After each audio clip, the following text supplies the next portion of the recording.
अस्सलाम वालेकुम नाजरीन। आखिरी चट्टान के 22वें पार्ट के साथ हाजिर खिदमत हैं। रात के वक्त वजीर आजम के दस्तरखान पर उमरा मौजूद थे। कासम की अदम मौजूदगी में वजीर आजम ने ताहर से माजरत करते हुए कहा, कासम अपने किसी दोस्त के यहाँ गया हुआ है। वो अपने तर्ज अमल पर बहुत नादम है। मुझे तवक्को है कि कल या परसों वो खुद तुम्हारे पास आएगा। मैं उम्मीद करता हूँ कि तुम दोनों एक दूसरे के लिए बेहतरीन दोस्त साबित होगे। ताहर ने कहा, वो मुझे अपनी दोस्ती के काबिल पाएगा। खाने के दौरान बाकी मेहमानों से इधर उधर की बातें करने के बाद वजीर आजम ने ताहर से सवाल किया, क्या तुम्हें सिपा सालार फौज में किसी आला ओहदे की पेशकश नहीं की? मैंने सुना है कि वली अहद और शहजादा मुस्तंसर ने तुम्हारी सिफारिश की है। ताहर ने जवाब दिया, सिपा सलार ने मुझे इस बारे में कोई बात नहीं की और ना मुझे वली अहद और शहजादा मुस्तंसर की सिफारिश का इलम है। वजीर आजम ने गौर से ताहर की तरफ देखा और कहा, अगर तुम फौज में जाना चाहो तो मैं खुद सिपा सालार से कह सकता हूँ, लेकिन फौज के आला ओहदों पर तुर्क फायज हैं और इनके बाद ईरानियों का इक़्तिदार है, इसलिए अरब अफसर के लिए तरक्की की कोई गुंजाइश नहीं। ताहर ने कहा, मुझे किसी ओहदे का लालच नहीं, मैं सिर्फ मुसलमानों की खिदमत के लिए किसी मौका का मुतलाशी हूँ। वजीर आजम ने कहा, एक मामूली ओहदेदार के लिए आम तौर पर अपने अफसरों को खुश रखने का मसला इस कदर अहम हो जाता है कि वो कोई खिदमत कर ही नहीं सकता। मैं ये चाहता हूँ कि तुम्हारी सलाहियतों से पूरा पूरा फ़ायदा उठाया जाए। तुम इस नाजुक दौर में सल्तनत उबासिया की नहायत शानदार खिदमात सर अंजाम दे सकते हो। ताहर ने महसूस किया कि वजीर आजम कासम का बाप होने के बावजूद एक काबिल कदर इंसान है और इसके मुताल्लिक बगदाद के लोगों ने जो राय कायम कर रखी है वो रकाबत और हसद की पैदावार थी।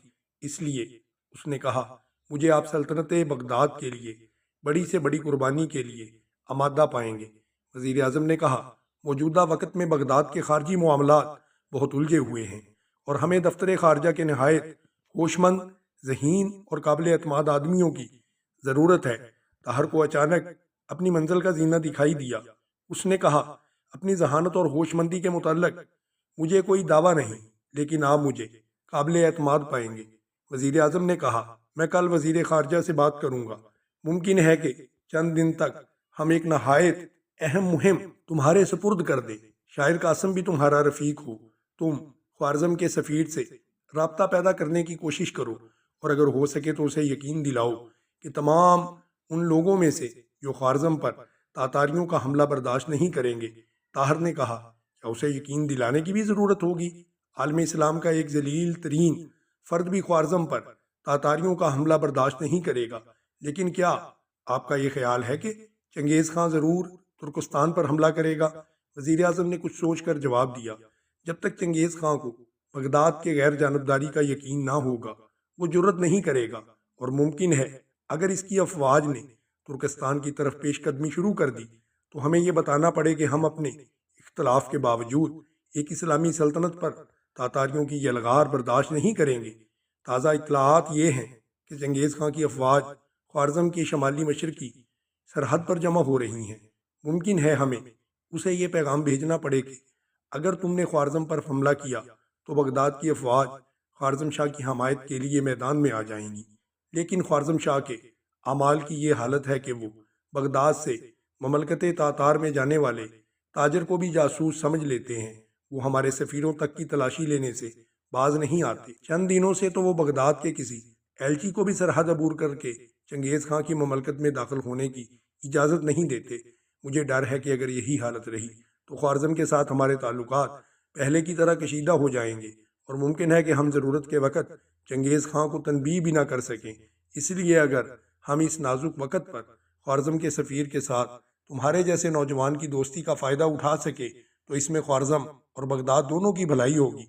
इसे सलाहुद्दीन अयूबी की बदौलत तुम्हारे साथ बेहद अकीदत हो चुकी है, इसलिए तुम मौका से फ़ायदा उठाओ। आज तुमने उसे बहुत मुतासर किया था और उसने सबसे पहले उठकर तुम्हें दाद दी थी। मुझे यकीन है कि तुम सल्तनत ख्वारज़म के मुतल्लक अपने नेक इरादे ज़ाहिर करके उसे दोस्त बनाने में कामयाब हो जाओगे। ताहर ने जवाब दिया, ख्वारज़म के मुतल्लक नेक इरादों का इजहार मेरे दिल की आवाज़ होगी और मुझे यकीन है कि मैं अपने खलूस से मुतासर कर सकूँगा और अगर आप चंगेज़ खां को तनबीह करने के लिए मुंतखब किया है तो मैं इसे अपनी खुशबख्ती समझता हूँ। وزیر اعظم نے کہا، ابھی تک یہ فیصلہ نہیں ہوا کہ یہ مہم کس کے سپرد کی جائے گی، لیکن اگر تم نے خوارزم کا سفیر اور اس کا اعتماد حاصل کر لیا تو تمہاری کامیابی کے امکانات بہت روشن ہو جائیں گے، کیونکہ خوارزم کی گزرگاہیں ہمارے لیے بند ہونے کی صورت میں ہمارے ایلچی کو مشرق کی دشوار گزار پہاڑیوں پتھریلے علاقوں میں سے ایک لمبا چکر کاٹ کر وہاں پر جانا پڑے گا، اور یہ راستہ وحشی اور لٹیرے قبائل کی موجودگی میں اور بھی زیادہ خطرناک ہے۔ کھانے سے فارغ ہو کر کچھ دیر اور باتیں کرنے کے بعد وزیر اعظم نے طاہر کو رخصت کرتے ہوئے کہا، مجھے امید ہے کہ میرے اور تمہارے درمیان جو باتیں ہوئی ہیں وہ دوسروں تک نہیں پہنچیں گی۔ طاہر نے کہا، اگر آپ مجھ سے یہ وعدہ ابھی نہ لیتے تب بھی میں یہ بات کسی سے نہ کرتا۔ بہرحال آپ کی تسلی کے لیے میں وعدہ کرتا ہوں، میرا وعدہ ایک سیاستدان کا وعدہ نہیں بلکہ ایک سپاہی کا وعدہ سمجھیے۔ وزیر اعظم کے اشارے سے اس کے محافظ طاہر کو محل سے باہر چھوڑنے کے لیے اس کے ساتھ ہو لیے۔ پہلا دروازہ گزرنے کے بعد باغ میں پاؤں رکھتے ہی طاہر نے کہا، اب آپ جائیے، مجھے راستہ معلوم ہے۔ محافظ مصافحہ کرتے ہوئے واپس چلے گئے، یہ کہہ کر کہ آپ کو گھر تک پہنچانے کے لیے محل کے دروازے پر بگھی موجود ہے۔